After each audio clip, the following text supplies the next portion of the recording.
Number 1 இடத்தை பிடிக்கக்கூடியது வருகின்ற ஆங்கில புத்தாண்டுல துலாம்னு சொல்லணும்.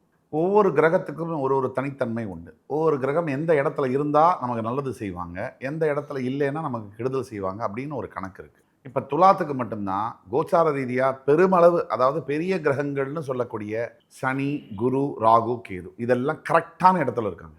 அதுலயும் இந்த ஃபர்ஸ்ட் 5 மாசம் துலாத்துக்கு குரு பார்வையும் கிடைக்குது, சனி 6லையும் இருக்காரு. இது எல்லாமே இது எப்படின்னா பல ஆண்டுகளுக்கு அப்புறம் தான் அந்த மாதிரிலாம் சூழ்நிலைகள்லாம் வரும். எல்லாமே ஒன்று சேர்ந்து வருது. ஒரு வீட்டில் அம்மாவும் பொண்டாட்டியும் ஒத்துமையாக இருக்காங்கன்னு சொன்னால் அது எவ்வளோ ஒரு விஷயம்.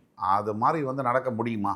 அந்த மாதிரி துலாமுக்கு அது கூட சாத்தியம் ஆயிடும். அதாவது பொண்டாட்டியும் அம்மாவும் ஒத்துமையாக இருக்காங்களா, உண்மையாவா? அது துலாமுக்கு தான் நடக்கக்கூடிய வாய்ப்புகள். அந்த அளவுக்கு கனகச்சிதமாக காலங்கள் நேரங்கள் சேர்ந்து வரக்கூடிய டைமாக இருக்குது. இதில் பார்த்தீங்கன்னு சொன்னால் இப்போ தான் தொழிலில் எக்ஸ்பேன்ஷன் பண்ணக்கூடிய நேரம். அதாவது நான் ஒரு பிரான்ச் வச்சுருக்கேன், நான் இன்னும் ஹையர் இன்வெஸ்ட்மெண்ட் போகிறேன், அதெல்லாம் நீங்கள் பண்ணலாம். அதுலேயும் ஒரு அளவுகோலோடு இருக்கணும். அதை தவிர பார்த்தீங்கன்னு சொன்னால் குரு பயிற்சிக்கு பிறகு 10ஆம் இடத்துல இருக்கக்கூடிய குரு உங்களுக்கு என்ன நல்லது செய்வாரா அப்படின்னு கேட்டிங்கன்னா, உங்கள் ராசியை இப்போ பார்க்குறாரு.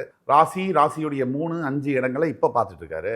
ஜூன் 2க்கு அப்புறம் உங்களோட தனஸ்தானம் 4ஆம் இடம் 6ஆம் இடத்தை பார்ப்பார். அதுவுமே ப்ளஸ் பாயிண்ட். எந்த பர்ஸ்பெக்டிவில் பார்த்தாலுமே துலாம் இந்த ஜாக்பாட் லக்கி ட்ராலேருந்து தப்பிக்கவே முடியாது. அந்த மாதிரியான அமைப்பில் இருக்குது. இப்போ துலாத்துக்கு என்ன வேணும்? ஒன்று வேணும். இந்த நேரோ மைண்டட் திங்கிங்னஸ் துலாத்துக்கு சனி உச்சம் பெறக்கூடிய இடங்கிறதுனால அது இயல்புலேயே இருக்கும். என்னால் இது செய்ய முடியுமா, என்னால் இதெல்லாம் சாதிச்சிட முடியுமா, நான் இதுக்கெல்லாம் தகுதியான ஆளா, இந்த எண்ணங்கள் சந்தேகங்கள் உங்களை விட்டு இப்போவே போயாகும். ஏன்னா முதல்ல இந்த உலகத்தில் ஜெயிப்பீங்களா நீங்கள் இல்லையா அப்படிங்கிறத மற்றவங்க தீர்மானிக்கலை, நீங்கள் தான் தீர்மானிக்கணும். அதுக்கப்புறம் தான் மற்றவங்க ஒத்துப்பாங்க. இந்த மொத்த உலகமே நம்ம ஜெயிச்சுட்டு சொன்னால் தான் ஒத்துப்பாங்க. ஜெயிக்கிறேன் ஜெயிக்கிறேன் ஜெயிக்கிறேன்னு சொன்னால் யாரும் காதல் கூட வாங்க மாட்டாங்க.